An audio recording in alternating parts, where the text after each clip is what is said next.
Elliot Granger walked the quiet streets of Pinebrook with a hammer glinting in his hand. But when police finally found him unconscious miles away, the fingerprints on the second weapon told a far darker story. The morning in Pinebrook began like any other, with a soft golden light spreading across the rooftops and the sound of children's laughter drifting from open windows. Parents walked briskly along the sidewalks, clutching travel mugs of coffee as they ushered their kids toward the nearby elementary school. Delivery trucks hummed down Cedar Street, and shopkeepers raised their shutters for another routine day. The air carried the comforting scent of fresh bread from the bakery at the corner. Nothing hinted at the unease that would soon swallow the neighborhood. Around 8 o'clock, a man appeared at the far end of the street. At first glance, he looked like an ordinary passerby, but details quickly unsettled those who noticed him. His coat was far too heavy for the warm spring weather, its hem brushing against his shoes with every slow step. His shoulders were stiff, his head slightly bowed, and in his right hand gleamed the metallic edge of a hammer.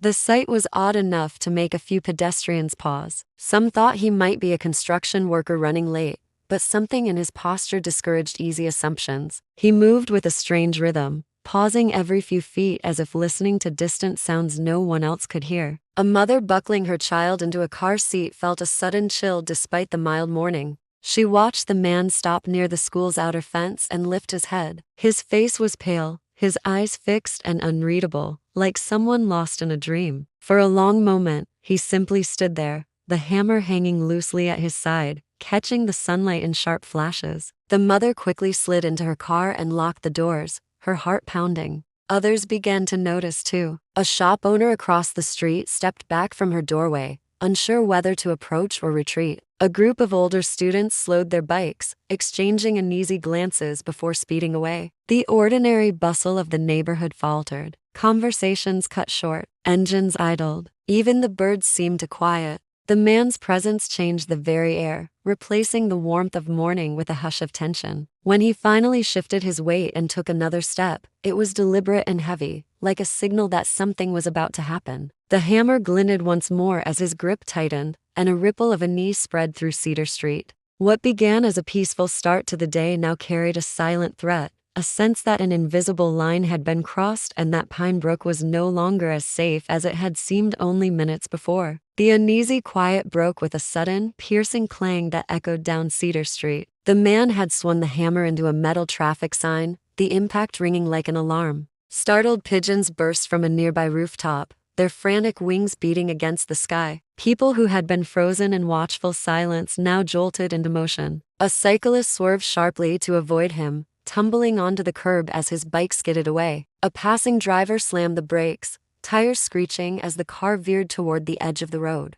Children on the playground behind the school fence began to cry as teachers rushed to pull them inside. The calm morning shattered into chaos. The man did not speak or shout. Instead, he swung the hammer again, striking a mailbox with enough force to dent the metal and scatter letters across the pavement. He moved with erratic bursts of energy, each swing unpredictable and violent. A parked car's side mirror exploded under the next blow, fragments of glass glittering across the sidewalk. Witnesses backed away in fear, unsure whether he would suddenly turn on them. Parents yelled for their children to run toward the school doors, their voices sharp with urgency. Phones appeared in trembling hands as multiple people called the emergency number at once. The dispatcher's calm instructions felt distant compared to the raw panic on the street. Some residents ducked behind hedges or peered out from half-closed windows, unwilling to be seen. Others sprinted toward their homes, doors slamming shut in rapid succession. The once familiar neighborhood felt transformed, every shadow a potential danger.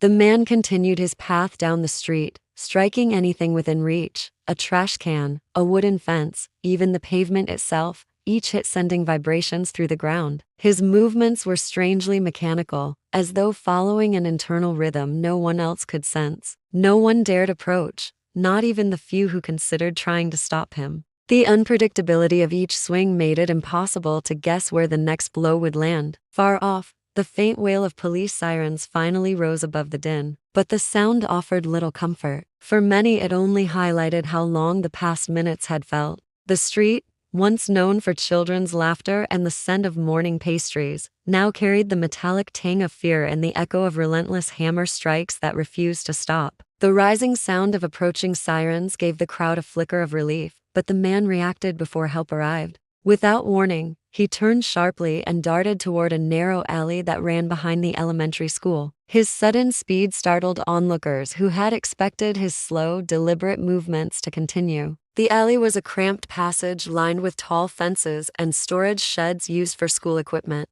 In seconds he vanished from sight, leaving only the faint echo of his footsteps and the trail of damage he had left behind. Police cruisers screeched to a halt at both ends of Cedar Street. Officers jumped out, weapons drawn but cautious, scanning every corner. Residents pointed frantically toward the alley, describing the man and the direction he had taken. 2 officers sprinted into the passage while others surrounded the school grounds, but the narrow lane seemed almost designed for escape. The air was thick with dust and the smell of freshly broken wood where the man had shoved aside a loose board. Teachers kept the children locked inside classrooms while administrators paced nervously, communicating with police through hurried phone calls. Parents clutched their children, who had not yet entered the building, shielding them from the sight of flashing lights and tense officers. Minutes stretched into an agonizing half-hour as the search continued. Each second without a capture deepened the sense of dread. The officers methodically checked every possible hiding place, behind dumpsters, inside sheds, even beneath a stack of old playground mats. They found nothing but the scattered evidence of his rampage: dented metal, fresh hammer marks on wooden walls, and a trail of footprints that abruptly stopped near a broken section of fence. It was as though he had melted into the shadows.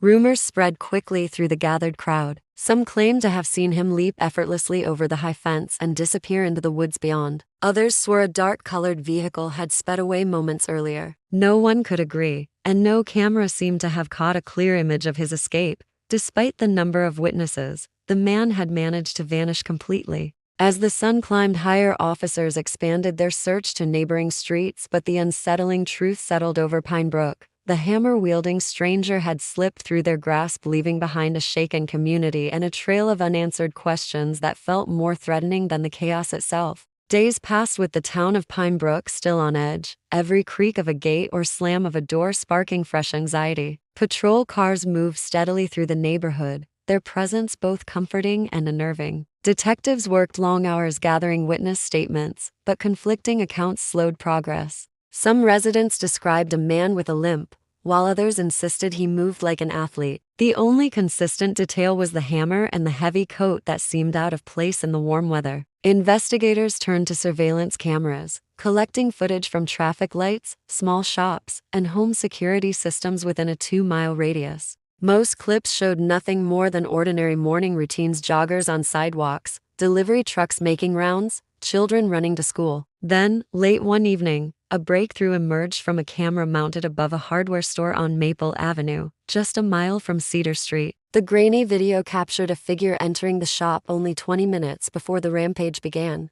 Despite the low resolution, the distinctive coat and slouched posture matched witness descriptions.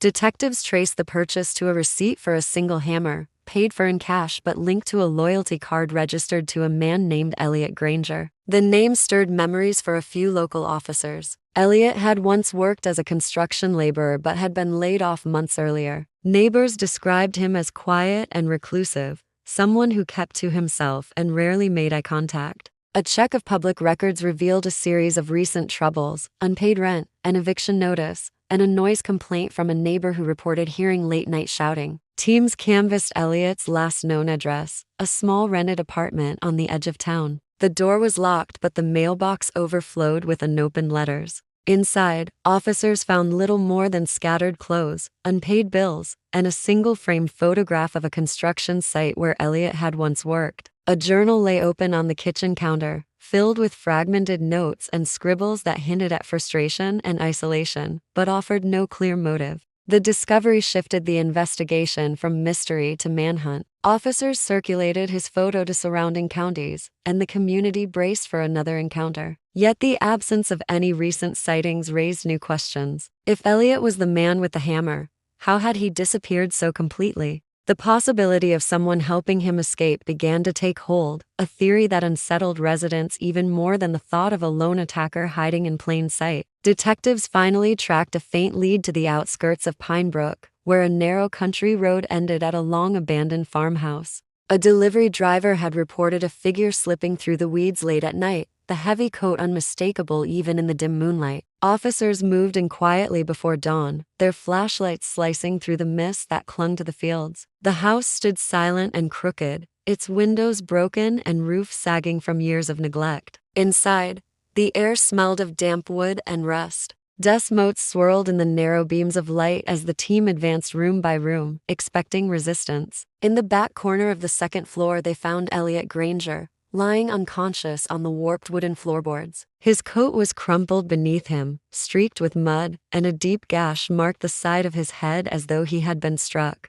Beside him rested a hammer, different from the one used on Cedar Street, its handle smeared with dried dirt and faint traces of blood. The discovery jolted the investigators. If Elliot was responsible for the earlier chaos, who had attacked him here? And if he was not, what role had he truly played? Paramedics rushed him to the hospital while forensic teams swept through the farmhouse. They uncovered footprints of varying sizes in the dust, confirming at least one other person had been there recently. Outside, faint tire marks led toward a service road that vanished into the woods. When lab results returned days later, they added another layer of mystery. Fingerprints on the second hammer did not match Elliot's. Security cameras from nearby intersections were checked again, and one grainy clip caught a shadowy figure leaving the area on foot just before the police arrived. The face was obscured by a hood, the stride purposeful and quick. Investigators released a description to the public, but no one came forward with a name. Elliot remained in a confused state, unable to recall how he ended up in the farmhouse or who might have been with him. He insisted he remembered nothing after buying the hammer, his fragmented memories offering no clarity. For Pinebrook residents, the realization was unsettling. The man they feared might not have been acting alone, and the person who struck him was still free. Weeks later, with no new leads, the case cooled, leaving the town haunted by the thought that the true architect of the chaos had never been caught and could be walking among them even now.